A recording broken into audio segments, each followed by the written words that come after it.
புகழ்கீரோம் பாட்டு பாடி புயல் இன்று ஓய்ந்தது, புது ராகம் பிறந்தது. நன்றி அப்பா நல்லவரே, இன்றும் என்றும் நல்லவரே. நன்றி அப்பா நல்லவரே, இன்றும் என்றும் நல்லவரே, இன்றும் என்றும் நல்லவரே. நன்றி நிறைந்த இருதயத்தோடு கர்த்தருக்கு முழு இருதயத்தோடு முழு பலத்தோடு அவர் ஆராதிக்க, அவருடைய நாமத்தை மகிமைப்படுத்த கர்த்தர் நமக்கு உதவி செய்யட்டும். எல்லாரும் சேர்ந்து கரங்களை தட்டி உற்சாகமாய் ஆண்டவருடைய நாமத்தை மகிமைப்படுத்துவோம். புகழ்கீரோம் பாட்டு பாடி புயல் இன்று ஓய்ந்தது, புது ராகம் பிறந்தது. புகழ்கீரோம் பாட்டு பாடி புயல் இன்று ஓய்ந்தது, புது ராகம் பிறந்தது. நன்றி அப்பா நல்லவரே, இன்றும் என்றும் நல்லவரே. நன்றி அப்பா நல்லவரே, இன்றும் என்றும் நல்லவரே, இன்றும் என்றும் நல்லவரே, இன்றும் என்றும் நல்லவரே. ஜெபம் கேட்டீரையா, ஜெயம் தந்தீரையா. ஜெபம் கேட்டீரையா, ஜெயம் தந்தீரையா. தள்ளாட விடவில்லையே, தாங்கிய நடத்தினீரே. தள்ளாட விடவில்லையே, தாங்கிய நடத்தினீரே. புகழ்கீரோம் பாட்டு பாடி புயல் இன்று ஓய்ந்தது, புது ராகம் பிறந்தது. புயல் இன்று ஓய்ந்தது, புது ராகம் பிறந்தது. நன்றி அப்பா நல்லவரே, இன்றும் என்றும் நல்லவரே. நன்றி அப்பா நல்லவரே, இன்றும் என்றும் நல்லவரே, இன்றும் என்றும் இன்றும் என்றும் நல்லவரே. கண்ணீரை கண்டீரையா, கரம் பிடித்தீரையா. கண்ணீரை கண்டீரையா, கரம் பிடித்தீரையா. விண்ணப்பம் விண்ணப்பம் கேட்டீரையா, விடுதலை தந்தீரையா. விண்ணப்பம் கேட்டீரையா, விடுதலை தந்தீரையா. புகழ்கீரோம் பாட்டு பாடி புயல் இன்று ஓய்ந்தது, பிறந்தது. புயல் ஆமென் பிறந்தது. நன்றி அப்பா நல்லவரே, இன்றும் என்றும் நல்லவரே. நன்றி அப்பா இயேசுயா நல்லவரே, இன்றும் என்றும் நல்லவரே, இன்றும் என்றும். எபினேசர் எபினேசர் நீர்தானையா, இதுவரை உதவி நீரேசையா. நீர்தானையா, இதுவரை உதவி நீரே. எல்ரோயி நீர்தானையா, என்னையும் கண்டீரையா. எல்ரோயி நீர்தானையா, என்னையும் கண்டீரையா. ஓ புகழ்கீரோம் பாட்டு பாடி ஓய்ந்தது, புது ராகம் பிறந்தது.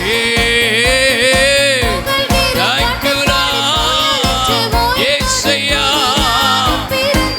ஓ நன்றி அப்பா நல்லவரே, நல்லவரே. நன்றி அப்பா ஏசையா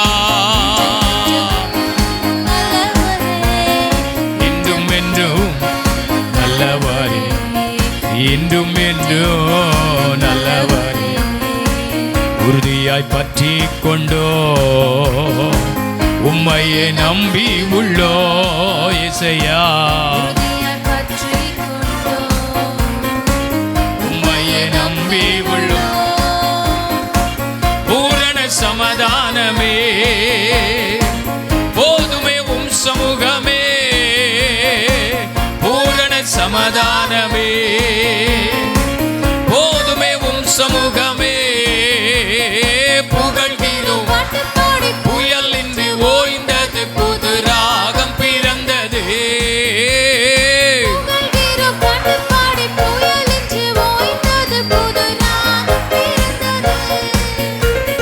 நன்றி அப்பா. ஓ தாய்க்குலா ஏசையா நன்றி அப்பா. நல்லவரே என்றும் என்றும் நல்லவரே. சொல்லுங்க நல்லவரே. எத்தனை பேர் இந்த காலவெளியில் உண்மையாய் சொல்ல முடியும்? என் ஜெபத்தை கேட்டவர், எபனேசராய் இருந்தவர், இதுவரை நடத்தினவர், என்னை காண்பவர், ஓ என்னை கண்டவர் நீர்தானே. கைகளை உயர்த்தி சொல்வோம், எபினேசர் நீர்தானையா, இதுவரை உதவி நீரே. உண்மையில் உங்கள் வாழ்க்கையில கர்த்தர் எபனேசராய் உங்களை நடத்துகிறவராய், உங்களுக்கு உதவி செய்தவராய், உங்களை காண்கிறவராய், எல்லா நிலைகளிலும் நன்மை செய்கிறவராய் இருந்திருப்பார் என்று சொன்னால் உண்மையாய் சொல்ல போகிறோம். எபனேசரே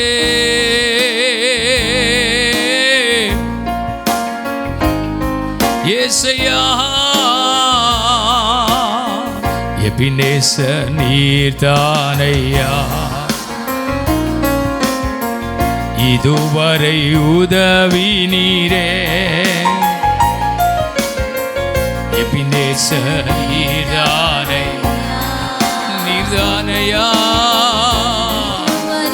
உதவி நீரே. எல்ரோய் நீர்தானையா, என்னையும் கண்டீரையா ஏசையா. எல்ரோய் நீர்தானையா, என்னையும் கண்டீரையா. புகழ்கிறோம் பாட்டு பாடி புயல் இன்று ஓய்ந்தது புது ராகம் பிறந்தது. புகழ்கிறோம் புது ராகம் பிறந்தது. நன்றி அப்பா நல்லவரே இசையா, வல்லவரே நன்றி. முழு இருதயத்தோட நன்றின்னு சொல்லுவோம். ஏசையா ஓ இன்றும் என்றும் நல்லவரே, ஓ இன்றும் என்றும் நல்லவரே. எங்களுக்கு ஒரு பெரிய சந்தோஷம், எங்களுக்கு ஒரு பெரிய மகிழ்ச்சி. எங்கள் ஜெபத்தை அவர் கேட்டிருக்கிறார், எங்கள் விண்ணப்பத்தை அவர் கேட்டிருக்கிறார். பயப்படாதே, உன் வேண்டுதல் கேட்கப்பட்டது. நீ ஆண்டவரிடத்தில் கேட்டுக்கொண்டபடி உனக்கு நடக்கும். நீ ஆண்டவரிடத்தில் சொன்னபடி உனக்கு நடக்கும். ஆண்டவரிடத்தில் ஜெபித்தபடி உனக்கு நடக்கும். ஹல்லேலூயா. அவர் தம்முடைய சித்தத்தை, அவர் தம்முடைய வேலையை, அவர் தம்முடைய மகிமையான அற்புதத்தை அவர் உங்களுக்குள்ளே விளங்க பண்ணுவாராக. நல்ல கரங்களை தட்டி ஆண்டவருக்கு நன்றின்னு சொல்லுங்க பார்க்கலாம். ஹல்லேலூயா.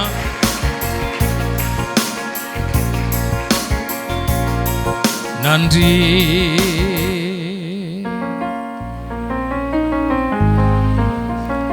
நம்ம வாழ்க்கையின் வெறுமையெல்லாம் நிறைவாய் மாற்றுகிறவர் நம்முடைய ஆண்டவர். எங்கெல்லாம் வெறுமையாய் நின்றோமோ எங்கெல்லாம் வெறுமை என்று சொன்னோமோ அங்கெல்லாமே கர்த்தர் நிறைவை நமக்கு தேவன் கட்டளையிடுகிறார். ஆமென். உங்கள் குறைவுகள் எல்லாம் கிறிஸ்து இயேசுவுக்குள் நிறைவாய் மாறுவதா. ஹல்லேலூயா. கர்த்தரை துதிக்க வந்திருக்கிற உங்க வாழ்க்கையில நிறைவான ஆசீர்வாதத்தை கர்த்தர் கொடுக்க போகிறார்.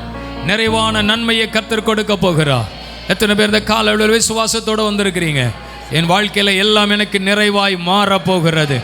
நிறைவான ஆசீர்வாதங்கள் எனக்கு உண்டாக போகிறது. நிறைவான நன்மைகள் எனக்கு உண்டாக போகிறது. கர்த்தர் என் வாழ்விலே செய்ய போகிற அற்புதமான காரியங்களுக்காக நன்றி நிறைந்த இருதயத்தோடு கர்த்தரை மகிமைப்படுத்துகிறேன். ஹல்லேலூயா. வாக்கு தந்ததில் கொண்டு சேர்த்திட பாதையெல்லாம் நிழலாக கூட வந்தாரே. போகும் வழியெல்லாம் உணவானாரே. வாக்கு தந்த கானானை கையளித்தாரே. அந்த தேவனை முழு இருதயத்தோடு ஆராதிக்க, அந்த தேவனை முழு பலத்தோடு ஆராதிக்க கர்த்தர் நமக்கு உதவி செய்வாராக. அந்த தேவன் நமக்கு உதவி செய்வாராக. எல்லாரும் சொல்லுவோம். வாக்கு தந்ததில் கொண்டு சேர்த்திட பாதையெல்லாம் நிழலாக கூட வந்தாரே. வாக்கு தந்ததில் கொண்டு சேர்த்திட பாதையெல்லாம் நிழலாக கூட வந்தாரே. போக்கும் வழியெல்லாம் உணவானாரே. வாக்கு தந்த கானானை கையளித்தாரே. போகும் வழியெல்லாம் உணவானாரே. வாக்கு தந்த எல்லாரும் சொல்லுங்க. ஆராதிப்போமே அவரை முழுமனதா. ஆராதிப்போமே அவரை தலைமுறையா. ஆராதிப்போமே அவரை முழுமனதா.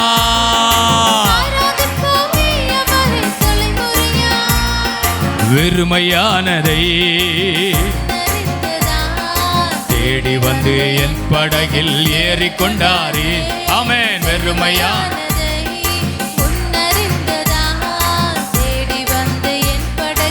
ஏறிக்கொண்டாரே. இரவு முழுவதும் பிரயாசப்பட்டும் நிரம்பாத என் படகை நிரப்பிவிட்டாரே. இரவு முழுவதும் பிரயாசப்பட்டும் நிரம்பாத என் படகை சொல்லுங்க.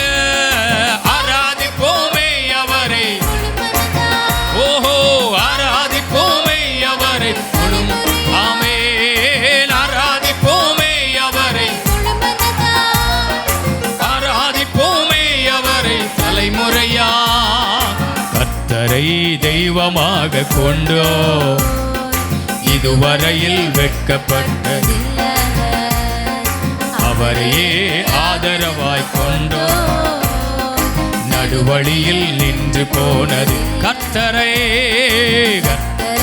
தெய்வமாக கொண்டோ இதுவரையில் வெட்கப்பட்டதில்லை. அவரையே ஆதரவாய் கொண்டோ நடுவழியில் வேண்டும் போதெல்லாம் வேண்டும் போதெல்லாம் என் பதிலானாரே. வாழ்க்கை முழுவதும் என் துணையானாரே. ஜெபிக்கும் போதெல்லாம்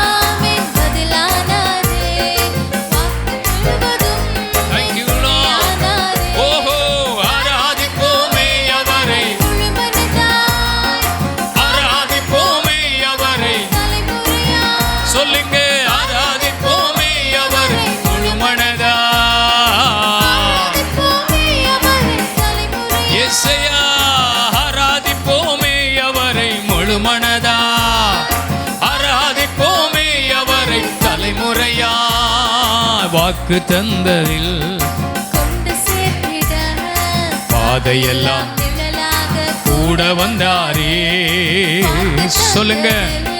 கொண்டு சேர்த்திட பாதையெல்லாம் நிழலாக கூட வந்தாரே. போகும் வழியெல்லாம் உணவானாரே. வாக்கு தந்த கானானை கையளித்தாரே.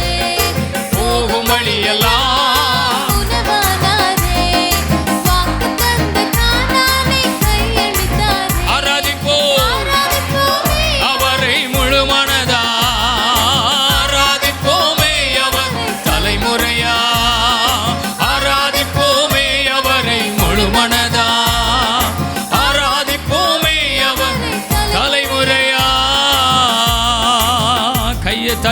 ஆண்டவருக்கு நல்ல முழு மனதோட ஓ வெறுமையான என் படகை நன்மையினாலே நிரப்பினாரே. ஓ ஹல்லேலூயா. ஆராதிப்போமே அவரை முழு மனதா, ஆராதிப்போமே அவரை தலைமுறையா. அவர் நமக்கு பாராட்டின அன்ப, நமக்கு செய்த நன்மைய, நமக்கு கொடுத்த ஆசீர்வாதத்தெல்லாம் நினைத்து பார்த்தால் நம்ம தேவன் ஆராதிக்காம இருக்க முடியாது. ஆயுள் நாள் முழுவதும் தேவன் நமக்கு நன்மை செய்திருக்கிறார் என்று நினைக்கும் பொழுதெல்லாம், என் வாழ்விலே கர்த்தர் அதிசயங்களை எல்லாம் செய்திருக்கிறார் என்று நினைக்கும் பொழுதெல்லாம், என் வாழ்க்கையிலே தேவன் நன்மைகள் என் வாழ்விலே உண்டாயிருக்கிறது என்றெல்லாம் நினைக்கும் பொழுதெல்லாம் அந்த ஆண்டவருக்கு மகிமை செலுத்தாமல் இருக்க முடியாது. ஓ ஹல்லேலூயா, ஹல்லேலூயா. கைகளை உயர்த்தி சொல்வோம். என் இயேசு நல்லவா, என் இயேசு பெரியவா, என் இயேசு பரிசுத்த, என் இயேசு வல்லவர். அவரை போல நல்லவர், அவரை போல பரிசுத்தம் உள்ளவர், அவரை போல சர்வ வல்லமை உள்ளவர், அவரை போல நல்ல தெய்வம் இந்த உலகத்தில் இல்லையே. நாம் ஆராதிக்கிற தேவன் பெரியவர், நாம் ஆராதிக்கிற தேவன் வல்லமை உள்ளவர், நாம் ஆராதிக்கிற தேவன் பரிசுத்தம் உள்ளவர், நாம் ஆராதிக்கிற தேவன் நீதிபர, நாம் ஆராதிக்கிற தேவன் தப்புவிக்கிறவர், நாம் ஆராதிக்கிற தேவன் விழுந்து கிடக்கிறவர்களை தூக்கி விடுகிறவர், மடங்கடிக்கப்பட்ட யாவரையும் அவர் தூக்கி நிறுத்துகிறவர், சோர்ந்து போகிறவனை பலப்படுத்துகிறவர், ஆமென், தளர்ந்து போனவனை திலப்படுத்துகிறவர், இல்லாதவைகளை இருக்கிறவைகளாய் மாற்றுகிறவர், உன்னத ஆசீர்வாதங்களை தம்முடைய ஜனங்களுக்கு பகிர்ந்து கொடுக்கிற ஆண்டவர். தேங்க்யூ. எங்கள் மாத்தியில் உலாவிடும் எங்களோடு வாசம் செய்யும்,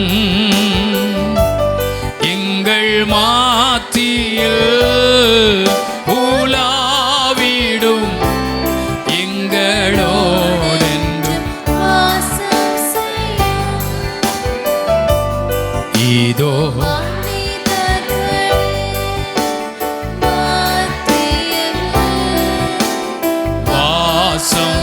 செய்பவரே.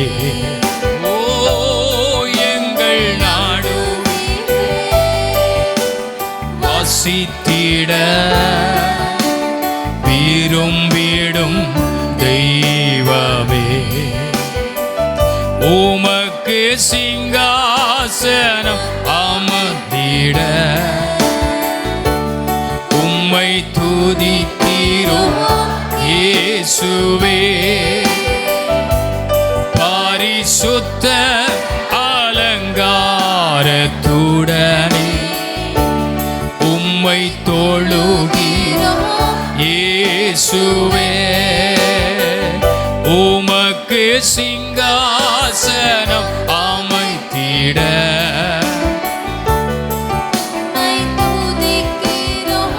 இயேசுவே. பரிசுத்த அலங்காரத்துடனே உம்மை தொழுகிறோம் இயேசுவே. எங்கள் மாத்தியில் உலாவிடும் எங்களோடு வாசம் செய்யும். இயேசுவே.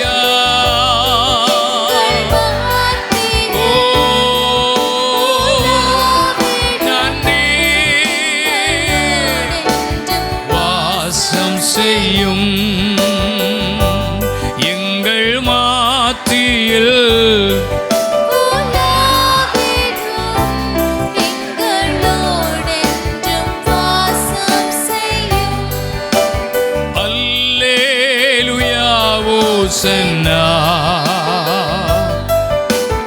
அல்லேலூயா ஓசன்னா அல்லேலூயா ஓசன்னா அல்லேலூயா ஓசன்னா சொல்லிவோம் அல்லேலூயா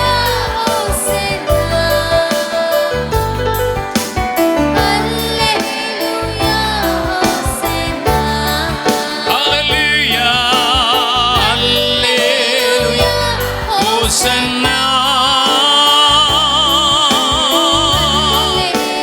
யா ஓசன்னா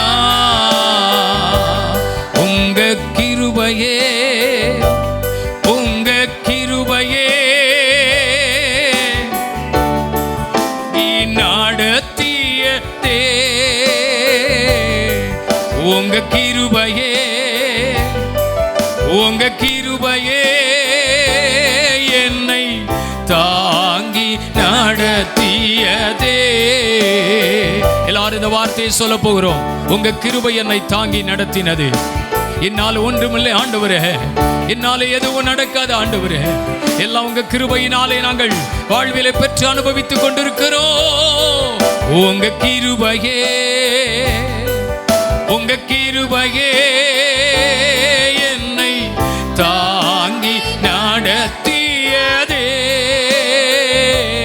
உங்க கிருபையே உங்க கிருபையே என்னை தாங்கி நடத்தியதே. ஒவ்வொரு நாளும் அந்த கிருபை நம்மளை தாங்கி நடத்தி கொண்டிருக்கிறது.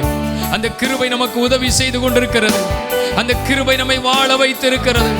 அந்த கிருபை நமக்கு ஒத்தாசையாய் இருந்திருக்கிறது. யார் நம்மை விட்டு விலகி போனாலும், யார் நமக்கு தூரமாய் நின்றாலும், நம்முடைய தேவன் நமக்கு சமீபமாய் இருக்கிறார். அவர் கிருபை எப்பொழுது நமக்கு கூடவே இருக்கிறது. மலைகள் விலகினாலும், பர்வதங்கள் நிலை பெயர்ந்து போனாலும், என் கிருபை உன்னை விட்டு விலகாது. அந்த கிருபை தான் இந்த உலகத்தில் இருளில் இருந்த நம்மை வெளிச்சத்திற்கு நேராக கொண்டு வந்து இன்றைக்கு அது நம்மை வாழ வைத்திருக்கிறது. தேவன் நம்ம மேலே ஒரு அக்கினியை போட்டிருக்கிறார், ஒரு அபிஷேகத்தை போட்டிருக்கிறார். அது நம்மை எரிந்து கொண்டிருக்க செய்திருக்கிறது. ஹல்லேலூயா. எல்லாரும் அப்படி எழும்பி நின்று இந்த பாடலை நாம் தொடர்ந்து பாட போகிறோம். எரிந்து கொண்டே இருப்பேன் எப்போதுமே உமக்காய், என் ஜீவன் பிரியும் வரை நான் எரிந்து கொண்டே இருப்பேன். ஹல்லேலூயா. என்னை பிரகாசிப்பதற்காகத்தான், வெளிச்சமாய் இருப்பதற்காகத்தான் கர்த்தர் என்னை தெரிந்து கொண்டார். நீங்கள் உலகத்திற்கு வெளிச்சமாய் இருக்கிறீர்கள். ஹல்லேலூயா. எனது விளக்கை எரிய செய்வி, இரவை பகலாக்கினி. எனது விளக்கை இரவை பகலாக்கினி. எரிந்து கொண்டிருப்பேன் எப்போதும் உமக்கா, என் ஜீவன் பிரியும் வரை. ஓ எரிந்து கொண்டிருப்பேன் எப்போதும் உமக்காய், என் ஜீவன் பிரியும் வரை. கைகளை உயர்த்தி எரிந்து கொண்டே இருப்பேன் எப்போதுமே உமக்காய், என் ஜீவன் பிரியும் வரை. எரிந்து கொண்டே இருப்பேன் என் ஜீவன் பிரியும் வரை. எரிந்து கொண்டே இருப்பேன். துயரத்தில் கூப்பிட்டேன், உதவிக்காய் கதறினேன், அழுகூரல் கேட்டீரையா. ஓ துயரத்தில் கூப்பிட்டேன், உதவிக்காய் கதறினேன், அழுகுரல் கேட்டீரையா. கூனிந்து தூக்கினீ பெரியவனாக்கினே உமது காருண்யத்தா குனிந்து தூக்கினி ஓ பெரியவனாக்கினி உமது காருண்யத்தா குனிந்து தூக்கினீரே பெரியவனாக்கினீரே உமது காருண்யத்தா குனிந்து தூக்கினீரே உமது காருண்யத்தா இயேசுயா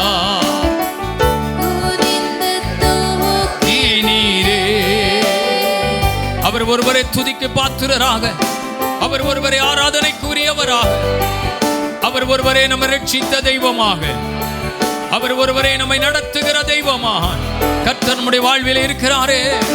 அந்த தேவனை நாம் ஆராதிப்போம். பாத்திர நீரே இயேசுவே இயேசுவே நீர் பாத்திரரே இயேசையா பாத்திர நீரே ஓ இயேசுவே நீர் பாத்திரரே உம்மை போலொரு தெய்வமில்லை உம்மை போல் வேறு தெய்வமில்லை உம்மை போல் வேறு தெய்வமில்லை உம்மை போல் வேறு தெய்வம் சென்று சொல்லுவோம். பாத்திர நீரே ஓ இயேசுவே நீர் பாத்திரரே பாத்திர நீரே இயேசுவே நீர் பாத்திரரே மறுபடியும் பாத்திர பாத்திர நீரே இயேசுவே நீர் பாத்திரரே அல்லேலூயா அல்லேலூயா அல்லேலூயா ஆமென். ஆராதனை ஆராதனை ஆராதனை உமக்கே மறுபடியும் அல்லேலூயா அல்லேலூயா அல்லேலூயா ஆமென். ஆராதனை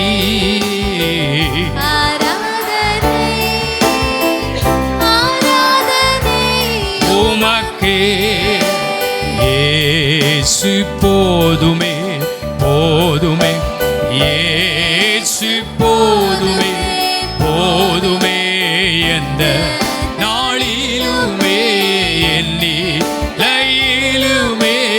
எந்த வாழ்வினிலே இயேசு போதுமே. எத்தனை பேர் இந்த நாளிலே சொல்ல முடியும் இயேசு எனக்கு போதும், அவர் எனக்கு போதுமானவர், என் வாழ்வில் அவர் எனக்கு போதுமானவராய் இருக்கிறார். என் வாழ்வில் எப்பேற்பட்ட சூழ்நிலைகள் எனக்கு எதிராக எழும்பி நின்றால் அவர் ஒருவர் மட்டும் எனக்கு போதுமானவர். நான் நம்பியிருக்கிற தெய்வம் ஹல்லேலூயா.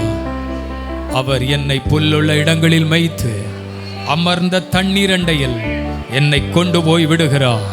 அவர் என் ஆத்துமாவை தேற்றுகிறார். நான் மரண இருளின் பள்ளத்தாக்கில் நடந்தாலும் நான் பொல்லாப்புக்கு பயப்படேன். என் தேவரீர் என் தேவன் என்னோடு கூட இருக்கிறார். ஹல்லேலூயா. அவர் என்னை நடத்துகிறவர், அவர் என்னை மேய்க்கிறவர், அவர் என்னை தேற்றுகிறவர், அவர் உயர்ந்த அடைக்கலத்தில் வைக்கிறவர், அவர் என்னை நன்மையினாலே நிரப்புகிறவர். ஹல்லேலூயா. அவை என் குறைவை எல்லாம் நிறைவாக்குகிறவர். அந்த இயேசு எனக்கு போதும் என்று சொல்லுகிறவர்கள் எல்லாரும் கரங்களை தட்டி சொல்லுங்க. இயேசு போதுமே போதுமே, இயேசு போதுமே போதுமே, இந்த நாளிலுமே இயேசு போதுமே. எனக்காய் ஜீவன் விட்டவரே, என்னோடு இருக்க எழுந்தவரே, எனக்காய் ஜீவன் விட்டவரே, என்னை என்றும் வழி நடத்துவாரே, என்னை சந்திக்க வந்திடுவாரே, என்னை என்றும் வழி நடத்துவாரே, என்னை சந்திக்க வந்திடுவாரே. இயேசு போதுமே போதுமே, இயேசு போதுமே போதுமே, இந்த நாளிலுமே நிலையிலுமே இந்த வாழ்வினிலே இயேசு போதுமே. புல்லுள்ள இடங்களில் மேய்த்திடுவார், அமர்ந்த தண்ணீரண்டை நடத்திடுவார்,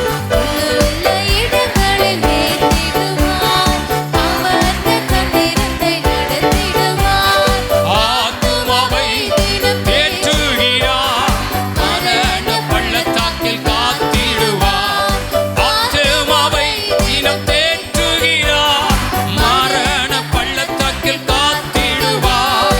இயேசு போதுமே, இயேசு போதுமே போதுமே, இந்த நாளிலுமே இயேசு போது. எல்லாரும் சொல்லுங்க, இயேசு போதுமே, இயேசு போதுமே போதுமே, இயேசு போதுமே போதுமே.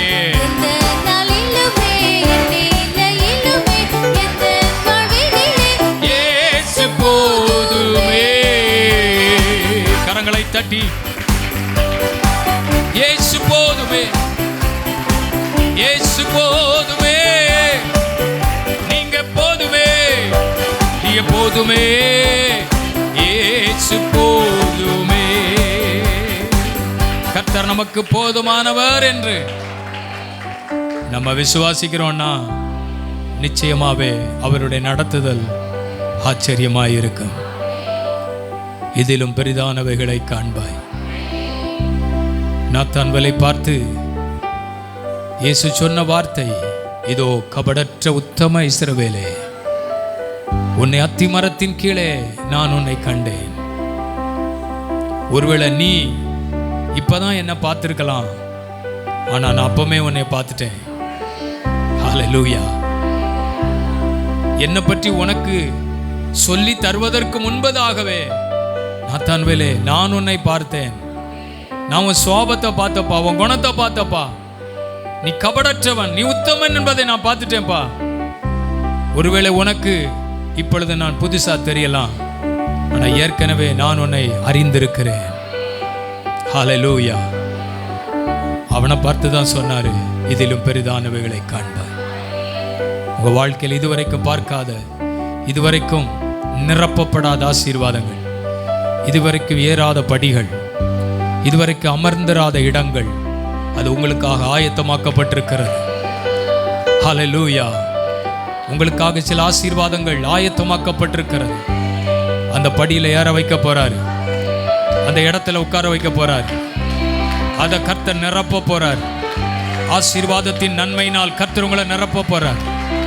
எனக்கு குறைவு, எனக்கு குறைவுன்னு சொல்றீங்களே, உங்க குறைவுகள் எல்லாம் கிறிஸ்து இயேசுவுக்குள்ள அவர் நிறைவாக்கி நடத்த போறார். கர்த்தரை தேடுகிறவர்களுக்கோ ஒரு நன்மையும் குறைவுபடாது. இந்த நாளில் ஆவியானவர் சொல்லுகிறார், நான் ஏதோ ஒரு காரியத்தில் குறைவோடு வந்திருக்கிறேன், ஏதோ ஒரு காரியம் எனக்கு குறைவா இருக்கிறது என்று தேவ சமூகத்தில் வந்திருப்பீர்கள் என்றால், இந்த இடத்தை விட்டு போகும்போது நீங்கள் அழுகையோடு அல்ல, புலம்பலோடு அல்ல, சங்கடத்தோடு அல்ல, தலைகுனிந்து அல்ல, வெட்கப்பட்டு அல்ல, அதெல்லாவற்றிலும் ஒரு நிறைவை ஆண்டவர் கொடுக்கிறத உங்க வாழ்க்கையில பார்க்க போறீங்க. நிறைவான ஆசீர்வாதம் வருகிறத பார்க்க போறீங்க. நிறைவான நன்மைகள் வருகிறத பார்க்க போறீங்க. ஹல்லேலூயா. இனி உங்கள் வாழ்விலே நீங்கள் சந்தித்த பிரச்சனைகளை, நீங்கள் வாழ்க்கையை சந்தித்த சூழ்நிலைகளை இனிமேல் நீங்கள் சந்திப்பதில்லை. ஏனென்றால் அதை தாண்டி வருவதற்கு பலன் கொடுத்து விட்டார். அதை கடந்து வருவதற்கு கர்த்தர் கிருபை அளித்து விட்டார். அதை மிதித்து நடப்பதற்கு உங்கள் கால்களை மான்களின் கால்களைப் போல கர்த்தர் மாற்றிவிட்டார். உம்மாலே ஒரு சேனைக்குள்ளே பாய்வேன், உம்மாலே ஒரு மதிலை தாண்டுவேன் என்று சொன்னது போல எல்லாவற்றையும் தாண்டி போக, ஜெயித்து போகக்கூடிய கிருபையை கர்த்தர் உங்களுக்கு தந்திருக்கிறார். ஹல்லேலூயா. அதை அனுபவிப்பது தான் கர்த்தருடைய ஆசீர்வாதம். அதை பெற்றுக்கொள்வதுதான் கர்த்தருடைய ஆசீர்வாதம். அந்த ஆசீர்வாதத்தை கர்த்தர் இந்த நாளிலே கர்த்தரை ஆராதித்துக் கொண்டிருக்கிற ஒவ்வொரு தேவ பிள்ளைகளுக்கும் கர்த்தர் அதை கொடுக்க வல்லவராய் இருக்கிறார். நல்ல உற்சாகமாய் கரங்களை தட்டி கர்த்தருக்கு மகிமை செலுத்துவோமா? ஹல்லேலூயா. கர்த்தர் நல்லவர். ஆமென். இந்த நாளிலும் ஆண்டவருடைய வார்த்தைகளுக்கு நேராக நாம் கடந்து செல்லலாம். வாசிக்கலாம். மத்தேயு சுவிசேஷம் 4வது அதிகாரம், அதன் 1வது வசனத்திலிருந்து 11வது வசனம் வரைக்கும் நம்ம எல்லாரும் சேர்ந்து வாசிக்க போகிறோம்.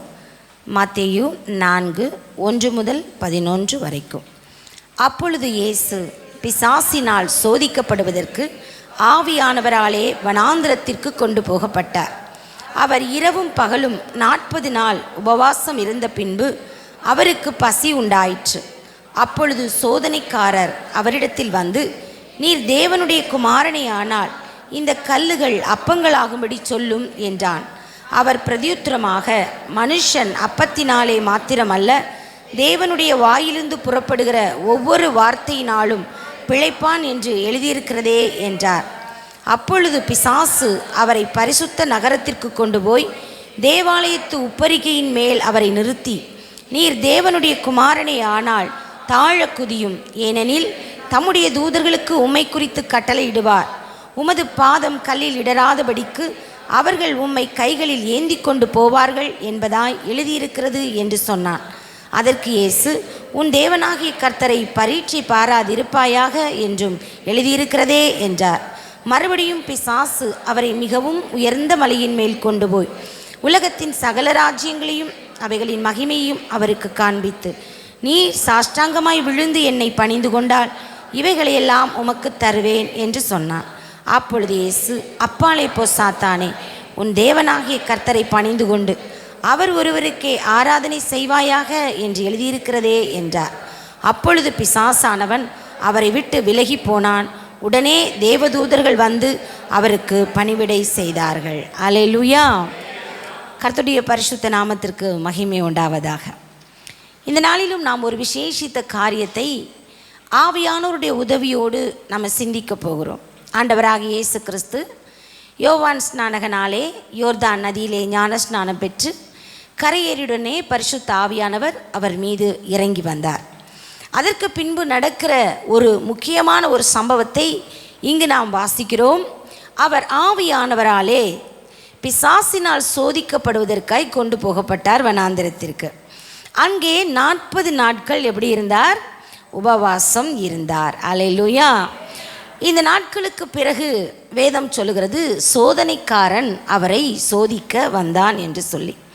ஆனால் லூக்கா சுவிசேஷம் 4வது அதிகாரம் அதன் 1, 2 வசனங்களிலே இந்த சம்பவத்தை குறித்து வாசிக்கிற பொழுது அங்கு எழுதியிருக்கிறது, அந்த 40 நாட்களுமே அதை வாசியுங்கள். நிறைந்தவராய் யோர்தானை விட்டு திரும்பி ஆவியானவராலே வனாந்திரத்திற்கு கொண்டு போகப்பட்டு 40 நாள் பிசாசினால் சோதிக்கப்பட்டார். அப்போது அந்த 40 நாட்கள் உபவாசத்திற்கு பிறகு என்று அல்ல, அந்த 40 நாட்களுமே பிசாசு அவரை சோதித்து கொண்டுதான் இருந்திருக்கிறான். ஆனால் அந்த உபவாச நாட்களுக்கு பிறகு ஒரு 3 முக்கியமான விதங்களிலே அவரை சோதிக்கிறதை வேதம் நமக்கு எழுதி வைத்திருக்கிறது. ஏனென்றால் தேவனாகிய இயேசு கிறிஸ்து எல்லாவற்றிலும் நமக்கு முன்மாதிரியை வைத்து போனார். ஆகவே சத்துருவின் சோதனைகளை நாம் எப்படி ஜெயிக்க வேண்டும், அவனுடைய சோதனைகள் எப்படிப்பட்டது என்பதை காண்பிப்பதற்காக இந்த 3 காரியங்களையும் ஆவியானவர் வேதத்திலே எழுதி வைத்திருக்கிறார். அல்லேலூயா. இதன் மூலமாக சில ஆவிக்குரிய பாடங்களை நாம் கற்றுக்கொள்வதற்காக பாருங்க, வேதத்திலே இந்த பிசாசை குறித்து சொல்லப்பட்டிருக்கிறது. அவன் யார்? சோதனைக்காரன். அல்லேலூயா. பிசாசுக்கு நிறைய பெயர்கள் வேதத்திலே கொடுக்கப்பட்டிருக்கிறது. அதில் ஒரு முக்கியமான பெயர் தான் அவன் சோதனைக்காரன். அவன் 3 விதங்களிலே சோதனை அங்கு கொண்டு வருகிறான். ஆனால் இயேசு வார்த்தையினாலே, தேவனுடைய வார்த்தையினாலே அந்த சோதனைகளை ஜெயிக்கிறார். வேதம் நமக்கு சொல்லுகிறது அல்லவா, ஜெயம் பெற்றவர்கள் ஆட்டுக்குட்டியின் இரத்தத்தினாலும் சாட்சியின் வசனத்தினாலும் சாத்தானை ஜெயித்தார்கள். பிசாசை ஜெயிப்பதற்கு 2 காரியம்தான் வழி. ஒன்று ஆண்டவராகிய இயேசு கிறிஸ்துவினுடைய இரத்தம், இன்னொன்று ஜீவனுள்ள தேவனுடைய வார்த்தைகள். அல்லேலூயா. அப்போ இந்த 3 காரியத்தையும் இன்றைக்கு நம்ம தியானித்து நம்முடைய வாழ்க்கையிலும் இதுவரையிலும் நாம் தொடர்ந்து வந்த சில சோதனைகளை ஜெயிப்பதற்கான ஒரு வழியை ஆவியானவர் நமக்கு காண்பித்து கொடுக்க போகிறார். பாருங்க, முதலாவதாக அதன் 2வது 3வது 4வது வசனங்களை நாம் வாசிக்கிற பொழுது அவர் சொல்லுகிற ஒரு காரியம், அவருக்கு பசி உண்டாயிற்று. அப்பொழுது சோதனைக்காரன் அவரிடத்திலே வந்து, நீர் தேவனுடைய குமாரனே ஆனால், நீர் தேவனுடைய குமாரனே ஆனால் இந்த கல்லுகள் அப்பங்களாகும்படி செய்யும் அப்படிங்கிறான். பிசாசு எல்லா சூழ்நிலைகளையும் நன்றாக அறிந்து அங்கு வந்து கிரியை செய்கிறான். அவருக்கு பசி இருக்கிறதை அவன் உணர்கிறான். அந்த பசிக்காக பரலோகம் அவருக்கு இன்னும் எதுவும் செய்யவில்லை என்பதையும் பார்க்கிறான். இப்பொழுது அவரிடத்திலேயே வந்து ஒரு கேள்வியை கேட்கிறான், நீர் தேவனுடைய குமாரன் தானா? நீர் உண்மையிலேயே தேவனுடைய குமாரனாக இருந்தால் இந்த கல்லுகளை எல்லாம் நீர் அப்பங்களாகும்படி செய்ய உம்மாலே ஆகுமே அப்படின்னு ஒரு கேள்வியோடு அங்கு வருகிறான். சாத்தான் எப்பவுமே கேள்வியோடு தான் வருவான். அந்த கேள்விக்குள்ளே 1000 கேள்விகள் இருக்கும். அல்லேலூயா. பார்த்தீங்கன்னா அந்த ஏதேன் தோட்டத்தில் ஏவாளை வஞ்சிக்க அவன் உள்ளே நுழையும் போதே கேள்வியோடு தான் வருகிறான். அவன் என்ன சொல்லுகிறான்? உங்களுடைய தேவனாகிய கர்த்தர் இந்த தோட்டத்தில் உள்ள சகல விருட்சங்களின் கனியும் புசிக்கக்கூடாதுன்னு சொல்லியிருக்கிறாரா அப்படின்னு. உடனே இந்த அம்மா சொல்கிறாங்க, இல்லை, எல்லாமே நாங்கள் புசிக்கலாம், ஒரே ஒன்றை மட்டும்தான் நாங்கள் புசிக்கக்கூடாது, நீங்கள் புசித்தா செத்து போயிடுவீங்க அப்படின்னு ஆண்டவர் சொல்லியிருக்கிறாரு. உடனே அவன் சொல்லுகிறான், நீங்கள் சாகவே சாக மாட்டீர்கள். பிசாசு போய் சொன்ன மாதிரி தெரியுதா? அங்கே உண்மை சொன்ன மாதிரி தான் இருக்கும். ஏனென்றால் சொல்லப்பட்டது ஆவிக்குரிய மரணம், இவன் சொல்கிறது மாம்ச மரணம். நீங்கள் கண்டிப்பாக சாகவே சாக மாட்டீங்க. நீங்கள் அதை சாப்பிட்டீங்கன்னா தேவர்களைப் போல மாறிவிடுவீர்கள். உங்கள் கண்கள் திறக்கப்பட்டு விடும். நன்மை என்ன தீமை என்பதை அறிந்து கொள்கிற ஞானம் உங்களுக்குள் வந்துவிடும். அப்போ பார்த்தீங்கன்னா ஒரு பக்கம் கரெக்ட் மாதிரியும் இருக்கும், ஒரு பக்கம் தப்பு மாதிரியும் இருக்கும். அப்படி அவர்களை குழப்பி அந்த ஸ்திரீயை பாவத்திலே விழ வைத்து விட்டான். அல்லேலூயா. ஒரு சந்தேகத்தை கொண்டு வந்து விடுவான். என்ன சந்தேகம்? ஆமாம், ஆண்டவர் எல்லாம் தான் சாப்பிடலாம் சொல்லியிருக்கிறாரு, இதையே செய்யலை, இதையே செய்யக்கூடாதுன்னு சொல்லியிருக்கிறாரு. அப்போ இங்கே ஏதோ ஒரு விஷயம் இருக்குது. அவனுடைய கேள்வி அங்கே என்னென்னா, நீங்கள் இதை சாப்பிட்டீங்கன்னா அவரை போல மாறிடுவீங்க. அவர் நினைக்கிறாரு அவரை போல நீங்கள் மாறக்கூடாதுன்னு நினைக்கிறாரு. அப்படிங்கிற ஒரு சந்தேகமான ஒரு விதையை அவருடைய இருதயத்திலே வைத்து விடுகிறான். இன்றைக்கி பிசாசு தேவ பிள்ளைகளை சோதிக்க முதல்ல அவன் வைக்கிற ஸ்டெப் என்ன தெரியுமா? அவனுடைய கேள்விகள் அநேக நேரத்திலே நமக்குள்ளே பலவிதமான சந்தேகங்களை கொண்டு வந்து விடுகிறது. அல்லேலூயா. ஏசப்பாவையே அவன் விட்டு வைக்கலனா நம்மகிட்ட அவன் கேள்வி கேட்காம இருப்பானா?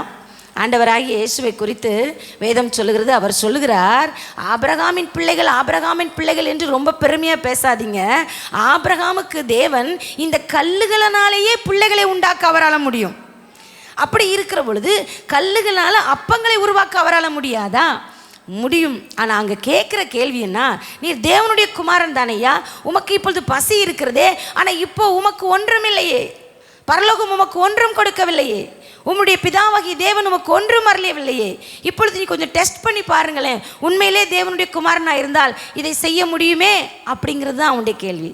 நிறைய நேரங்களில் நம்முடைய வாழ்க்கையிலும் கூட, நம்முடைய வாழ்க்கையில் ஒரு குறைவு வரும்போது, ஒரு பிரச்சனை வரும்பொழுது, அநேக நேரங்களில் பிசாசு இதைத்தான் நம்ம இடத்துல வந்து சொல்கிறான், நீ உண்மையிலேயே பரிசுத்தவான் தானா, நீ உண்மையிலேயே நீதிமான் தானா, உன் ஜெபத்தெல்லாம் ஆண்டவர் கேட்பாரா, நீ நல்லவன் தானா, உன்னை உண்மையிலேயே உன் பாவத்தெல்லாம் மன்னிச்சிட்டாரா, ஏற்கனவே நீ செஞ்ச பாவமெல்லாம் இவ்வளவு பெரிதாக இருக்கிறதே, ஆனால் நீ ஏதோ ரொம்ப பரிசுத்தவான் போல உன்னை காண்பித்துக் கொள்கிறாயே. இப்படியெல்லாம் அநேக கேள்விகளை கேட்டு நமக்குள்ளே தேவையற்ற குற்ற உணர்வுகளை கொண்டு வந்து, தாழ்வு மனப்பான்மைகளை கொண்டு வந்து தேவனை விட்டு பிரிக்கும் காரியங்களை செய்கிறான். அதுதான் தேவனுடைய பிள்ளைகளுக்கு வருகிற முதல் சோதனையாக இருக்கிறது. அல்லேலூயா. ஆனால் வேதம் நமக்கு சொல்லிக் கொடுக்கிற ஒரு காரியம் என்ன தெரியுமா? பிசாசுக்கு எதிர்த்து நில்லுங்கள். ஹல்லேலூயா. அப்பொழுது அவன் உங்களை விட்டு ஓடி போவான். யாக்கோபுல வாசிக்கிறோம் அல்லவா, தேவனுக்கு கீழ்ப்படிந்திருங்கள், பிசாசுக்கு எதிர்த்து நில்லுங்கள். பாருங்க, அதுக்கு ரெண்டுக்கும் என்ன அர்த்தம்? தேவனுக்கு கீழ்ப்படியுங்க, பிசாசுக்கு எதிர்த்து நில்லுங்கள்னா பிசாசுக்கு கீழ்ப்படியாதிருங்கள் என்ற அர்த்தம். ஹல்லேலூயா. ஆமாம், தேவன் சொல்கிறதுக்கெல்லாம் கேட்டு கீழ்ப்படிங்க, ஆனால் பிசாசு சொல்கிறதுக்கெல்லாம் கீழ்ப்படியாதீங்க. அவன் என்ன சொன்னாலும் அவனுக்கு எதிர்த்து நில்லுங்கள். ஹல்லேலூயா. நீ சொல்கிறதெல்லாம் ஒன்றும் கேட்க முடியாது. நீ நீதிமானா? ஆமாம், நான் நீதிமான் தான். இயேசு கிறிஸ்துவின் இரத்தத்தினால் கழுவப்பட்டு நான் நீதிமானாய் மாற்றப்பட்டிருக்கிறேன்.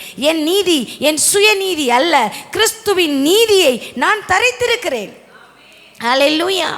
என்னை நீதிமானாக்கினவர் என்னோடு கூட இருக்கிறார், ஆகவே நான் வெட்கப்படுவது இல்லை என்று அறிந்திருக்கிறேன். நீ பரிசுத்தவானா?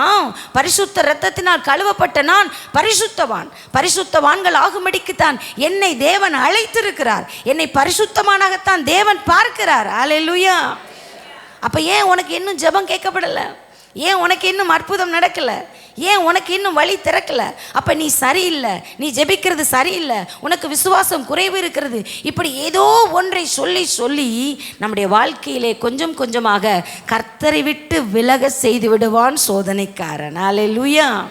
ஆனால் அந்த சோதனையின் நேரத்திலும், அந்த பிரச்சனையின் நேரத்திலும், அந்த குறைவின் நேரத்திலும் இப்படிப்பட்ட கேள்விகள் நமக்கு விரோதமாக நம்முடைய இருதயத்தில் எழும்புமானால், இல்லாவிட்டால் நம்மோடு கூட இருக்கிறவர்கள் நம்மை பார்த்து கேட்பார்கள் என்று சொன்னால், ஆண்டவராகிய இயேசு சொன்னார், மனுஷன் அப்பத்தினாலே மாத்திரமல்ல, தேவனுடைய வாயிலிருந்து புறப்பட்டு வருகிற ஒவ்வொரு வார்த்தையினாலும் பிழைப்பான் என்று எழுதியிருக்கிறதே. ஹல்லேலூயா. என்னுடைய குறைவுகளை நிறைவாக்குவேன் என்று இயேசு எனக்கு சொல்லி இருக்கிறார். ஹல்லேலூயா. வியாதியை உன்னை விட்டு விலக்குவேன், நானே உன் பரிகாரியான கர்த்தர் என்று இயேசு எனக்கு சொல்லி இருக்கிறார். ஹல்லேலூயா. எல்லாவற்றிலும் எனக்கு ஜெயம் கொடுப்பேன் என்று இயேசு சொல்லி இருக்கிறார். நான் உனக்கு சொன்னதை செய்யும் அளவும் உன்னை விட்டு விலகுவதும் இல்லை, உன்னை கைவிடுவதும் இல்லை என்று இயேசு எனக்கு வாக்கு கொடுத்திருக்கிறார். ஹல்லேலூயா. எனக்கு நீதி செய்வேன் என்று அவர் சொல்லி இருக்கிறார். என்னை பாதுகாப்பேன் என்று அவர் சொல்லி இருக்கிறார். எனக்கு உதவி செய்வேன் என்று அவர் சொல்லி இருக்கிறார். ஹல்லேலூயா. என்னுடைய பலத்தினால் அல்ல, என் சுயத்தினால் அல்ல, என் ஜெபத்தினால் கூட அல்ல, அவர் எனக்கு கொடுத்த வார்த்தையினால் எனக்கு நடக்கும். அவருடைய வார்த்தையை நான் நம்பி இருக்கிறேன். தாமதித்தாலும் எனக்கு நடக்கும்.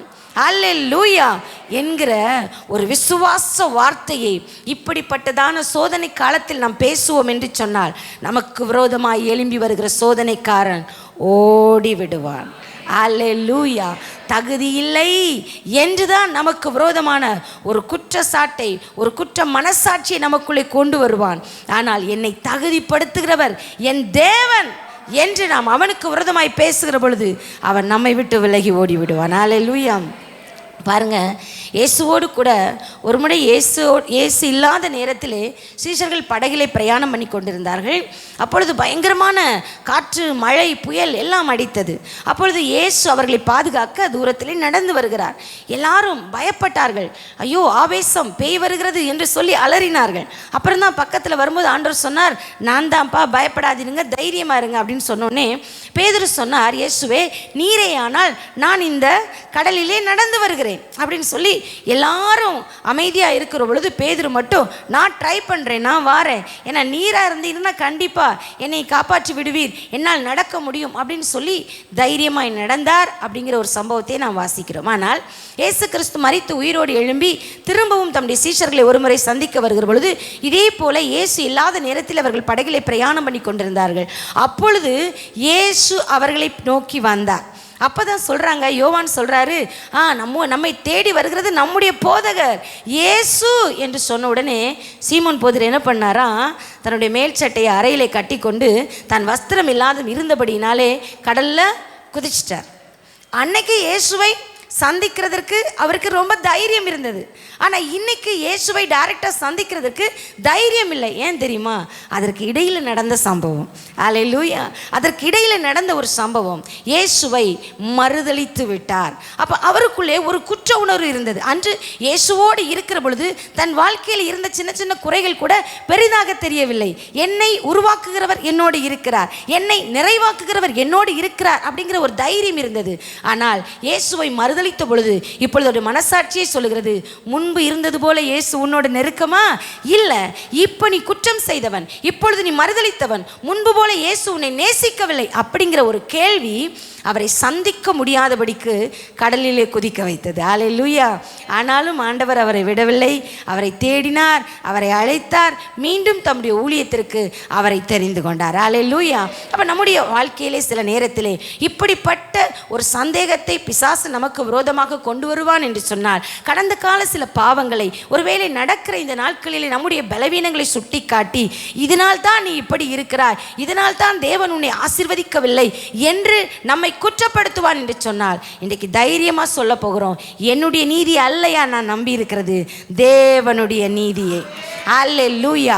என்னுடைய தகுதி அல்ல நான் நம்பி இருக்கிறது, என்னை அழைத்தவரின் கிருபையை நான் நம்பி இருக்கிறேன். அதனால நீ என்கிட்ட ஒன்றும் செய்ய முடியாது என்று சொல்லுவோமானால் அவன் நம்மை விட்டு ஓடி போவான். அல்லேலூயா. இரண்டாவது ஒரு காரியம் அங்கு கொடுக்கப்பட்டிருக்கிறது. மத்தேயு 4வது அதிகாரம் 6வது 7வது வசனத்தை வாசிங்க. நீர் தேவனுடைய குமாரனே ஆனால் தாழ குதியும், ஏனெனில் தம்முடைய தூதர்களுக்கு உம்மை குறித்து கட்டளையிடுவார், உமது பாதம் கல்லில் இடராதபடிக்கு அவர்கள் உம்மை தங்கள் கைகளில் ஏந்தி கொண்டு போவார்கள் என்று எழுதியிருக்கிறது என்று சொன்னான். அதற்கு இயேசு, உன் தேவனாகிய கர்த்தரை பரீட்சை பாராதிருப்பாயாக என்றும் எழுதியிருக்கிறதே என்றார். அல்லேலூயா. ஆமாம், முதல்ல நார்மலாக பேசினவன் இயேசு கிறிஸ்து வசனத்தினால பதில் அடித்த உடனே அடுத்தது வசனத்தினாலேயே ஒரு கேள்வியை கேட்கிறார். அப்போ இங்கேயும் ஒரு காரியம், நீர் தேவனுடைய குமாரனே ஆனால். அப்போ இந்த இடத்துல அவன் ஏன் அந்த கேள்வியை கேட்குறான்னா, முன்பு அவருக்குள் ஒரு சந்தேகத்தை உண்டு பண்ண அந்த கேள்வியை கேட்குறான். இரண்டாவது, நீர் உண்மையிலே தேவனுடைய குமாரன் தான், நீர் தேவனுடைய குமாரனாக இருக்கிறபடினாலே நீர் இப்பொழுது கீழே குதித்தால் கூட தேவ தூதர்கள் உம்மை கண்டு காத்துக்கொள்வார்கள். ஏன்னா வசனம் அப்படி சொல்லி இருக்கிறது. அல்லேலூயா. அது உண்மைதான். ஏன்னா ஆண்டவராக இயேசு கிறிஸ்து கூட ஒரு முறை இயேசு கிறிஸ்துவை காட்டி கொடுத்த போது பாருங்கள், பேதுரு பட்டயத்தை எடுத்து ஒரு மனுஷனுடைய காதை வெட்டிடுவார். அப்போ அவர் சொல்லுவார், பட்டயத்தை உரையில் போடுப்பா, பட்டயத்தை எடுக்கிறவன் பட்டயத்தால் தான் மடிவான், நீ என்ன நினச்சிட்டு இருக்கிற, நான் இப்பொழுது கட்டளையிட்டால் எத்தனை லேகியோன், 12 லேகியோனுக்கு அதிகமான தேவதூதர்களை என் பிதா எனக்கு அனுப்ப மாட்டாரா? எத்தனை லட்சக்கணக்கான, ஒரு நிமிஷத்தில் பரலோகத்திலேருந்து லட்சக்கணக்கான தேவதூதர்கள் இறங்கி நிற்பாங்க. நான் சொன்னேன்னா ஹல்லேலூயா. ஒரு தூதன் இறங்கி வந்து தான் 1,85,000 பேரை வெட்டி போட்டான். ஆமென். அப்போ லட்சக்கணக்கான தேவதூதர்கள் அவர் கட்டளையிட இறங்கி வருவாங்க. அப்போ இது எல்லாமே சத்துருவுக்கு தெரியும். அப்போ இந்த நேரத்தில் அவன் சொல்கிறான், ஒரு தூதனை அனுப்பி உம்மை காப்பாற்ற மாட்டாரா? ஏன் அதை நீர் சொல்லி பாருமே, வசனம் இப்படி சொல்லி இருக்கிறதே.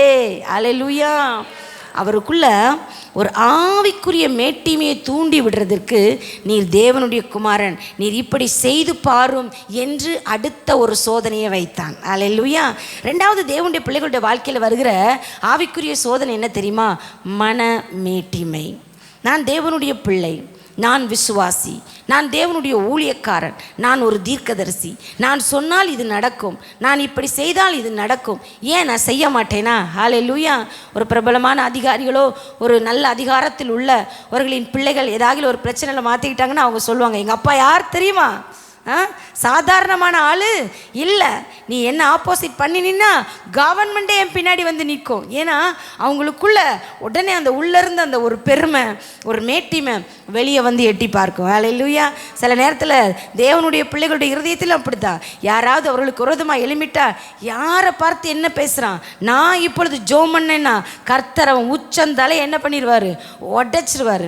என்கிட்ட எதிர்த்து நிற்கிறான், கர்த்தர் எப்படி சிதறடிக்கிறார் நீ பாரு அப்படிங்கிற விதமான ஒரு பெருமை, ஒரு மேட்டிமை உள்ளிருந்து வெளியே வரும். ஹல்லேலூயா.